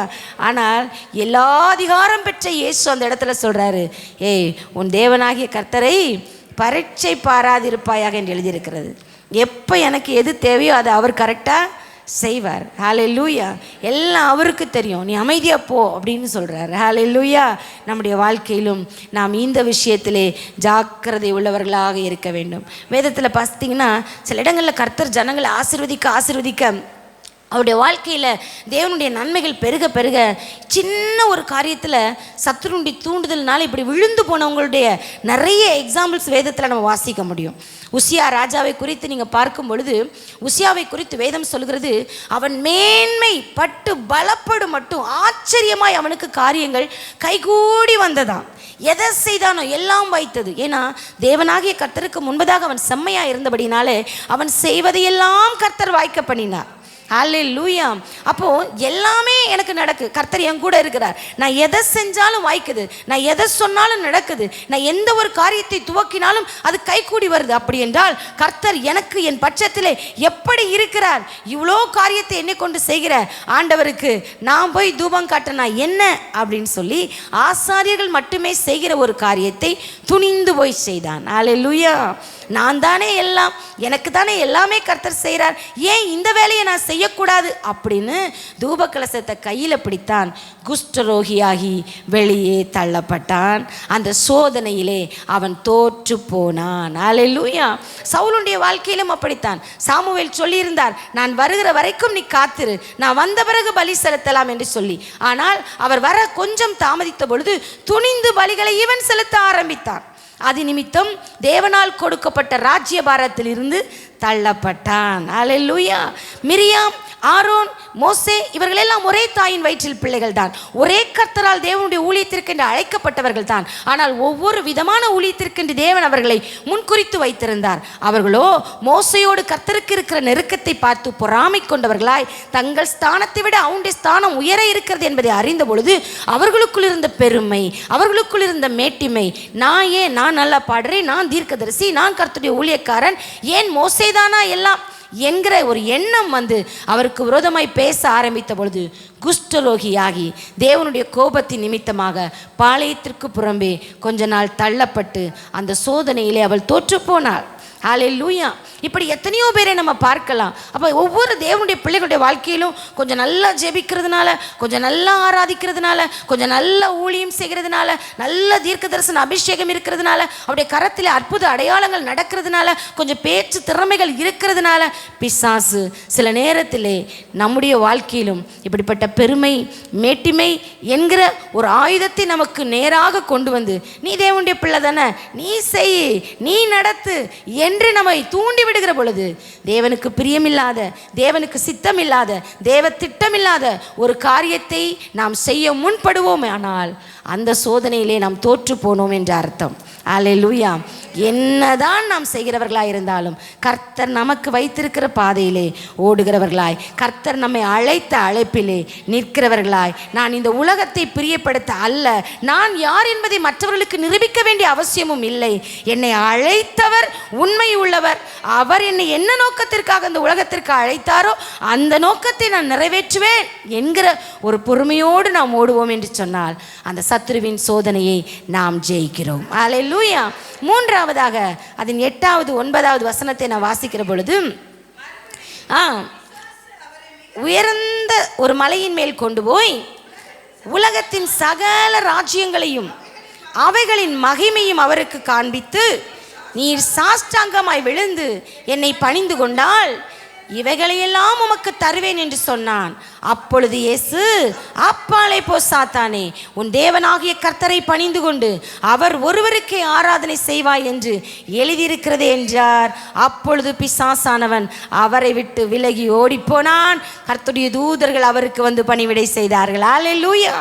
மூன்றாவது அவன் செய்கிற ஒரு காரியம், உயர்ந்த மலையின் மேல் அவரை நிறுத்தி கொண்டு உலகத்தின் சகல ராஜ்யங்களையும் அவைகளின் சகல மகிமையும் அவருக்கு காண்பித்து அவன் என்ன சொல்றானா, என்னை பணிந்து கொள்ளும், இதையெல்லாம் நான் உமக்கு. ஹல்லேலூயா. யார்கிட்ட சொல்றது? ஹல்லேலூயா. வார்த்தையினாலே உலகத்தையே சிருஷ்டித்த தேவனிடத்துல, ஏன்னா இப்போ கையில் கொஞ்சம் அதிகாரத்தை அந்த ஆதாம் விற்று போட்டபடினால அவன் கையில் வச்சிருக்கிறதுனால அவன் அப்படி சொல்லுகிறான். ஹல்லேலூயா. ஆமாம், பாருங்கள், எல்லாவற்றையும் காண்பிக்கிறான். எல்லாத்தையும் பாருங்கள். நீங்கள் எதுக்காக இந்த உலகத்துக்கு வந்தீங்க? இந்த உலகத்துக்கு எதுக்கு மனுஷனாக வந்தீங்க? இந்த உலகத்துக்கு எதுக்கு வந்தீங்க? இந்த ஜனங்களையெல்லாம் மீட்டுக்கொள்வதற்காக. அதையெல்லாம் நான் உமக்கு தந்துடுறேன். நீர் எதற்கு கஷ்டப்பட்டு நீர் சிலுவை சுமக்கணும்? கஷ்டப்பட்டு எதுக்கு உங்கள் ரத்தத்தெல்லாம் சிந்தணும்? ஏன் நீங்கள் மரணம் அடையணும்? ஏன் அவ்வளோ உபத்திரவங்களை படணும்? அவ்வளோ உபத்திரவங்கள் பண்ணிட்டு இந்த உலகத்தை நீர் மீட்டுக்கொள்ள வேண்டுமா? ஒரே ஒரு நாள் யாருக்கும் தெரியாமல் என் காலில் மட்டும் விழுந்து பணிந்து விட்டால் எல்லாவற்றையும் உமக்கு கொண்டு வந்து கொடுத்து விடுகிறேன். அல்லேலூயா. பிசாசு எப்படி ஒரு ரகசியத்தை அங்கே வகுக்கிறான். இன்றைக்கு உலகத்தில் பார்த்தீங்கன்னா திடீர் பணக்காரர்கள் ஆயிடுவாங்க. சிலர் வந்து இல்லீகலான சில காரியங்களை செய்து பயங்கரமான கோடீஸ்வரர்கள் ஆயிடுவாங்க. பார்த்தீங்கன்னா உலகத்தை ஆளுகிறவர்களாக அவர்கள் இருக்க மாட்டாங்க, உலகத்தை ஆளுகிறவர்களையே ஆளுகிறவர்களாக இருப்பாங்க. எல்லாவற்றிற்கும் பின்பதாக இருப்பது சாத்தானின் வழிபாடு என்பதை மறந்து போகக்கூடாது. அல்லேலூயா. இப்படிப்பட்ட ஆசைகளை, இந்த உலகத்தின் இச்சைகளை நமக்கு விரோதமாக நமக்கு முன்பதாக கொண்டு வந்து, நீ என்னுடைய வார்த்தைக்கு கீழ்ப்படிந்தால் இதையெல்லாம் உனக்கு தருகிறேன் என்று சாத்தான் சொல்லுவானே, ஆனால் அப்பாலே போ சாத்தானே, அவ்வளோதான், வேற வார்த்தையே இல்லை, வேற வசன விளக்கமே இல்லை. அப்பாலே போ சாத்தானே என்று அவனை கடிந்து கொள்ளுகிற பொழுது நாம் ஜெயிக்கிறவர்களாய் மாறுகிறோம். அல்லேலூயா. இந்த உலகத்தின் ஆசீர்வாதங்கள், இந்த உலகத்தின் ஐஸ்வர்யங்கள், புகழ், பெருமை, பதவி, அதிகாரம் இதையெல்லாம் காண்பித்து அநேக தெரிந்து கொள்ளப்பட்டவர்களை கூட இந்த கடைசி நாட்களிலே சத்துரு வஞ்சித்து கொண்டிருக்கிறான். அல்லேலூயா, அல்லேலூயா. இவற்றிற்காக கிறிஸ்துவை விட்டு விலகுவது, இவற்றிற்காக இந்த உலகத்தின் காரியங்களுக்காக தேவனுடைய சித்தத்தை விட்டு விலகுவது, தேவனுடைய காரியங்களை விட்டு விலகுவது மறைமுகமாக சாத்தானை ஆராதிப்பதற்கே சமமாயிருக்கிறது. அல்லேலூயா. ஆனால் தான் கொலோசியர் 3வது அதிகாரம் அது 5வது வசனத்திலே நாம் வாசிக்கிறோம், விக்கிரக ஆராதனையான பொருளாசை. பொருளாசை எதற்கு ஒப்புமைப்படுத்தி சொல்லப்பட்டிருக்கிறது? விக்கிரக ஆராதனை. நாம் ஏதோ ஒரு ஸ்டாச்சுக்கு முன்னாடி போய் நின்று அதை ஆராதிக்கிறது தான் விக்கிரக ஆராதனை என்று அல்ல. பொருளாசை, தேவனுக்கு மேலாக இந்த உலகத்தின் ஐஸ்வர்யத்தை, ஆசீர்வாதத்தை, சம்பத்தை நாம் உயர்த்தி வைத்திருக்கிற அந்த பொருள் ஆசை விக்கிரக ஆராதனை என்றே வேதம் சொல்லுகிறது. ஹல்லேலூயா, ஹல்லேலூயா. பாருங்க, அப்போஸ்தலருடைய நாட்களில் அந்த நாட்களில் ஜனங்கள் எல்லாரும் தங்களுக்குரியதை விற்று பொதுவாக வைத்து அப்போஸ்தலருடைய பாதத்திலே வைத்து அனுபவித்தார்கள் என்று வேதத்திலே வாசிக்கிறோம். அப்பொழுது ஒரு குடும்பம், விசுவாசமுள்ள குடும்பம், ரட்சிக்கப்பட்ட குடும்பம், அபிஷேகம் பெற்ற குடும்பம் தான் அனனியா, சப்பீராள். அல்லேலூயா. நல்ல ஒரு குடும்பம், நல்ல ஆவிக்குரிய ஒரு குடும்பம். ஆனால் அவர்கள் செய்த காரியம் என்ன? அவர்கள் விற்றதிலே ஒரு பங்கை மறைத்து வஞ்சித்து மீந்ததை கொண்டு கொடுத்தார்கள். கொடுத்தது மட்டுமல்ல, தைரியமாக தேவனுக்கு முன்பதாக பொய் சொன்னார்கள். ஏனென்றால் சாத்தான் அவருடைய இருதயத்தை நிரப்பினான் என்று வேதம் சொல்லுகிறது. ஆமேன். அப்போஸ்தலர் கடிந்து கொள்ளுகிறார்கள், சாத்தான் உன் இருதயத்தை இப்படி நிரப்பினது என்ன? சாத்தானுக்கு இடம் கொடுத்தது என்ன? பொருளாசை, பண ஆசை, அதனால் பொய், அதனால் தேவனுடைய சித்தத்தை விட்டு விலகுகிற காரியம். இது அவருடைய வாழ்க்கையிலே, அந்த ஆவிக்குரிய சோதனையிலே அவர்களை தோற்கடித்தது. எப்படியோ வாழ வேண்டிய அவர்கள், எப்படியோ கர்த்தருக்காய் பிரகாசிக்க வேண்டிய அவர்கள் ஒரே நாளிலே அநேகருக்கு அடையாளமாக மரித்து போனார்கள் என்று வேதம் நமக்கு கற்பித்து கொடுக்கிறது. அல்லேலூயா, அல்லேலூயா. இந்த நாட்களில் அப்படிதான். சில தேவனுக்கு அடுத்து, அதுதான் நம்ம அதில் கரெக்டாக இருக்கணும். எது விக்கிரக ஆராதனை? கர்த்தருடைய ஆராதனைக்கு வருவதை விட எனக்கு இந்த வேலை செய்ய வேண்டியது இருக்கிறதுனா அது விக்கிரக ஆராதனை. தேவனுக்கு கொடுக்கிற முதல் இடத்தை விட்ட என் குடும்பத்துக்கு நான் முதலிடம் கொடுக்கிறேன், என்னுடைய சமுதாயத்துக்கு நான் முதலிடம் கொடுக்கிறேன், கர்த்தரை கூட நான் சமாளித்து கொள்ளலாம், ஆனால் அவர்களுடைய பேச்சுக்கு நான் என்ன செய்வது என்று சொல்லி தேவனுடைய நேரத்தை மனுஷனுக்கு கொடுக்கிற பொழுது அந்த மனுஷனை விக்கிரகமாக நாம் வழிபட ஆரம்பித்து விடுகிறோம். அல்லேலூயா. தேவனுக்கு கொடுக்கிற காரியத்தை வஞ்சித்து எடுக்கிற பொழுது அந்த செல்வம் நமக்கு விக்கிரகமாய் மாறி விடுகிறது. தேவன் மீது வைத்திருக்கிற அன்பை விட நம்முடைய பிள்ளைகளையோ, குடும்பத்தையோ, கணவனையோ, மனைவியோ நேசிக்கிற பொழுது தேவனை விட இவர்களை முக்கியப்படுத்துகிறபடினாலே அவர்கள் நமக்கு விக்கிரகங்களாய் மாறிவிடுகிறார்கள். அல்லேலூயா, அல்லேலூயா. தேவன் ஒன்றை செய் என்று சொல்லும் பொழுது அவருடைய வார்த்தைக்கு கீழ்ப்படியாமல் ஒரு மனுஷனுடைய வார்த்தைக்கு கீழ்ப்படுகிற பொழுது அந்த மனுஷன் நமக்கு விக்கிரகமாய் மாறிவிடுகிறார்கள். அல்லேலூயா. அப்போ நம்ம டைரக்டா விக்கிரக ஆராதனை செய்யாவிட்டாலும் மறைமுகமாக அநேக நேரத்தில் பிசாசு நமக்கு விரோதமாக வைக்கிற இந்த சோதனையிலே விக்கிரக ஆராதனை செய்து தோற்று போகிறோம், ஜாக்கிரதை உள்ளவர்களாக இருக்க வேண்டும். ஆமென். அன்றைக்கு சாத்ராக், மேஷாக், ஆபேத் நேகோவுக்கு முன்பதாக ஒரு கேள்வி வைக்கப்பட்டது. உங்களுக்கு உயிர் முக்கியமா, உங்கள் தேவன் முக்கியமா? அவர்கள் சொன்னார்கள், நாங்கள் ஆராதிக்கிற தேவன் எங்களை தப்புவிக்க வல்லவராயிருக்கிறார்கள். தப்புவிக்காமல் போனாலும் நீ நிறுத்தின சிலையை நாங்கள் வணங்க மாட்டோம். அல்லேலூயா. எங்கள் ஜீவனை பார்க்கிலும் எங்கள் தேவன் பெரியவர். அல்லேலூயா. எங்களுக்கு வீடு நிறைய வெள்ளி பொன்னை கொடுத்தாலும் கர்த்தர் பெரியவர். அவர் ஒருவருக்கே நாங்கள் ஆராதனை செய்வோம். அல்லேலூயா. இந்த 3 காரியத்தை தான் வைப்பான். பணம், காசு, பொருள், திருமண காரியங்களிலே, வேலை விஷயங்களிலே, உலகத்தின் சம்பாத்தியம் பண்ணுவதிலே, ஏதோ ஒன்றிலே, எந்த இடத்துல நம்முடைய தேவனுடைய வார்த்தையை நம்ம மீறி உலகத்தின் காரியத்துக்கு நம்ம செவி கொடுக்குறோமோ அங்கெல்லாம் நம்ம அறியாமல் விக்கிரகங்களை ஆராதிக்க துவங்கி விட்டோம் என்ற அர்த்தம். தேவனுடைய பிள்ளைகள் ஜாக்கிரதையாக இருந்து இந்த சத்ரு நமக்கு விரோதமாய் கொண்டு வருகிற இந்த சோதனையெல்லாம் நம்ம ஜெயிக்கிறதுல உண்மையாக இருக்கணும். அல்லேலூயா. மற்ற இந்த 3 காரியத்தையும் ஜெயிச்சிட்டோன்னா சத்ரு எந்த விதத்துலையும் நம்ம தொட முடியாது. அல்லேலூயா. பிசாசை பற்றி நம்ம அறிந்து கொள்கிற 3 காரியம் உண்டு. என்ன தெரியுமா? 1, அவன் ஏற்கனவே சிலுவையிலே தோற்கடிக்கப்பட்டவன். அல்லேலூயா. என் தகப்பன் அவரை தோற்கடித்திருக்கிறார். அவன் ஜெயிக்கிறவன் அல்ல, அவன் தோற்கடிக்கப்பட்டவன். 2வது, அவன் பொய்யன். அவன் பொய்யுக்கு பிதாவுமாய் இருக்கிறான். அவன் என்ன சொன்னாலும் அது பொய் தான். அது கனவுல வந்து சொன்னாலும் சரி, அது சொப்பனத்தில் வந்து சொன்னாலும் சரி, எந்த விதத்தில் வந்து சொன்னாலும் சரி, அவன் பொய்யன் தான். அல்லேலூயா. அதனால தான் அவன் வார்த்தையை நான் நம்ப மாட்டேன் அப்படின்னு நம்ம சொல்லணும். 3வது, அவனை மேற்கொள்ளுகிற அதிகாரத்தையும் வல்லமையும் கர்த்தர் நமக்கு கொடுத்திருக்கிறார். இதோ சர்ப்பங்களை, தேள்களை மிதிக்கவும், சத்ருவின் வல்லமைகளை மேற்கொள்ளவும் நான் உனக்கு அதிகாரம் கொடுத்திருக்கிறேன். அவைகள் ஒன்றும் முன்னை சேதப்படுத்துவது இல்லை. அல்லேலூயா. இன்னைக்கு நிறைய நேரத்தில் பிசாசு சோதிக்கிறான், ஏன்னே தெரியல பிசாசு சோதிக்கிறான் அப்படின்னு நிறைய புலம்பி இருக்கிறோம். அவன் எவ்வளவு சோதித்தாலும் 3 காரியம்தான். அவருடைய வார்த்தையினாலே நான் பிழைப்பேன். அல்லேலூயா. ஒரு நாளும் என் கர்த்தரை நான் பரீட்சை பார்க்க மாட்டேன். என் தேவன் ஒருவருக்கே நான் ஆராதனை செய்வேன். அப்பாலே போ சாத்தானே. என் தேவன் பெரியவர். உலகத்தில் இருப்பவனை பார்க்கிலும் எனக்குள் இருக்கிற இயேசு பெரியவர். அவர் எனக்கு வல்லமை கொடுத்திருக்கிறார். அவர் எனக்கு அதிகாரம் கொடுத்திருக்கிறார். நீ பேசுகிற எந்த ஒரு பொய்யும் நான் நம்ப மாட்டேன். ஏன்னா நீ பொய்யன், என் கர்த்தரோ உண்மை உள்ளவர். அல்லேலூயா. அவர் உண்மை உள்ளவர். அவர் எனக்கு சொன்னபடியே எனக்கு நடக்கும். இந்த உலகத்தில் சத்ரு ஒரு நாளும் என்னை ஜெயிக்க முடியாது, என்னை மேற்கொள்ள முடியாது என்கிற ஒரு நிச்சயமும் விசுவாசமும் நமக்குள்ளே இருக்கிற பொழுது இனி வருகிற நாட்களிலே நாம் ஜெயம் பெற்றவர்களாய் நாம் தேவனுடைய சமூகத்திலே நிற்போம். அல்லேலூயா. அல்லேலூயா. எல்லாரும் தேவனுடைய சமூகத்தில் எழுந்து நின்று ஆண்டவருக்கு நாம் நன்றி செலுத்த போகிறோம். ஆண்டவரே உமக்கு ஸ்தோத்திரம். இன்றைக்கி கர்த்தர் வெளியேற பெற்ற ஒரு சத்தியத்தை எங்களுக்கு காண்பித்து கொடுத்தீரப்பா. அல்லேலூயா. எத்தனை விதத்தில் சத்ரு எங்களுக்கு விரோதமாய் எழும்பி வந்தாலும் எங்களுக்குள் ஒரு நிச்சயம் இருக்கிறது. ஆமே, நாங்கள் அவனை ஜெயிப்போம். ஏனென்றால் என் கர்த்தர் அவனை ஜெயித்திருக்கிறார். உலகத்திலே உங்களுக்கு உபத்திரவம் உண்டு, ஆனாலும் திடன் கொள்ளுங்கள், நான் உலகத்தை ஜெயித்து விட்டேன். அல்லேலூயா. கர்த்தர் ஜெயித்திருக்கிறார். அவருடைய நாமத்தினால் விசுவாசம் உள்ளவர்கள் எல்லாரும் சத்துருவை ஜெயம் பெற்றவர்களாய் இருக்கிறோம். அல்லேலூயா.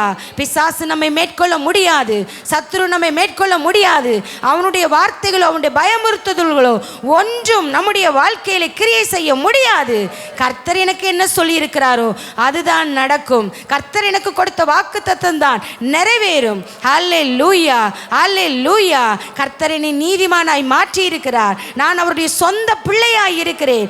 அப்பா பிதாவே என்று கூப்பிடத்தக்க புத்திர ஸ்வீகாரத்தின் ஆவி எனக்குள் இருக்கிறது. ஆமேன், ஆமேன். அவர்களோடு இருக்கிறவர்களை பார்க்கிலும் எங்களோடு இருக்கிறவர்கள் அதிகம். தேவ சேனை எங்களுக்கு ஆதரவாய் இருக்கிறது. ஆமேன். கர்த்தரின் பட்சத்தில் இருக்கிறார். மனுஷன் எனக்கு என்ன செய்வான்? அல்லேலூயா. வெள்ளம் போல சத்துரு வந்தாலும் என் ஆவியானவர் அவனுக்கு விரோதமாய் கொடியேற்றுவார். ஜெயம் கர்த்தருடையது, யுத்தம் கர்த்தருடையது. எங்கள் கர்த்தராகிய இயேசு கிறிஸ்துவினாலே எங்களுக்கு ஜெயம் கொடுக்கிற தேவனுக்கு ஸ்தோத்திரம், ஸ்தோத்திரம், ஸ்தோத்திரம். கரங்களை தட்டி ஆண்டவரை மகிமைப்படுத்துவோம். நன்றி இயேசுவே, நன்றி இயேசுவே, நன்றி இயேசுவே. நாங்கள் ஜெயித்திருக்கிறோம் அப்பா. இன்றைக்கு ஒரு புதிய விசுவாசத்தோடும் ஒரு உற்சாகத்தோடும் ஒரு தைரியத்தோடும் கடந்து செல்கிறோம். நாங்கள் ஜெயம் பெற்றவர்கள். ஆமென். கர்த்தர் எப்பொழுதும் எங்களோடு கூட இருக்கிறீர். ஒருபோதும் எங்களை விட்டு விலக மாட்டீர். நன்றி செலுத்துகிறோம் ஆண்டவரே. நம்முடைய பிள்ளைகள் ஒவ்வொருவரையும் தனித்தனியாய் பெயர் பெயராய் குடும்பம் குடும்பமாய் ஆசீர்வதியும். அநேகருடைய இதயத்திலிருந்து நெடுநாள் கேள்விகளுக்கு இன்றைக்கு கர்த்தர் பதில் கொடுத்திருக்கிறீர். உடைய பிள்ளைகளுடைய இதயத்தில் இருக்கிற பயத்தையெல்லாம் கர்த்தர் மாற்றி இருக்கிறீர். ஆண்டவரே, உடைய நாம மட்டும் இவர்கள் மூலம் மகிமைப்படட்டும். தொடர்ந்து அற்புதங்களும் அதிசயங்களும் உடைய பிள்ளைகளுடைய குடும்பத்திலே நடக்கட்டும். அப்பா, என்னென்ன காரியங்களுக்காக தேவ சமூகத்திலே இன்றைக்கு ஜெபித்திருக்கிறார்களோ அந்த காரியங்கள் எல்லாவற்றிலும் அற்புதம் பெற்றுக்கொண்டு சந்தோஷமாய் உம்மை துதிக்க கர்த்தர் உதவி செய்யும். தாழ்த்துகிறோம், ஒப்பு கொடுக்கிறோம். உடைய நாம மட்டும் மகிமைப்படட்டும். அன்பு இரட்சகர் இயேசுவின் நாமத்தில் வேண்டிக் கொள்கிறோம் நல்ல பிதாவே. என் ஆத்துமாவே கர்த்தரை ஸ்தோத்தரி, என் முழு உள்ளமே உடைய பரிசுத்த நாமத்தை ஸ்தோத்தரி. என் ஆத்துமாவே கர்த்தரை ஸ்தோத்தரி, அவர் செய்த சகல உபகாரங்களையும் மறவாதே. ஆமேன், ஆமேன். ஹல்லேலூயா, ஹல்லேலூயா. கர்த்தர் உங்களை ஆசீர்வதிப்பார். ஆமேன்.